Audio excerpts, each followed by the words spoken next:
حضر بيلا، جه بيلا جايب اقوى 3 محلات كشري على الساحه وهيعمل اللي عليه. طب الله يرضى عليك سيب الكشري في حاله، هي الحاجه الوحيده اللي بنصبر بيها نفسي. معانا ابو طارق سيد حنفي كشري التحرير. احب افاجئك يا بيلا واقول لك ان ده مش كشري التحرير، ده مطعم اللي بيقلدوا البراندات الكبيره.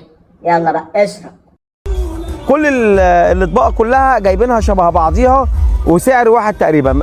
بقى انا راضي ذمتك، بقى كشري التحرير التحرير هيحط لك في حاجات بلاستيك زي كده؟ يا راجل حرام عليك. بسم الله. العلبه بتاعتهم كبيره كويسه شكلها حلو. العلبه كبيره ولا صغيره؟ عايزين نعرف الطعم ايه بالظبط. وبعدين انت جايبها ب 50 جنيه، عايزها تبقى صغيره يعني؟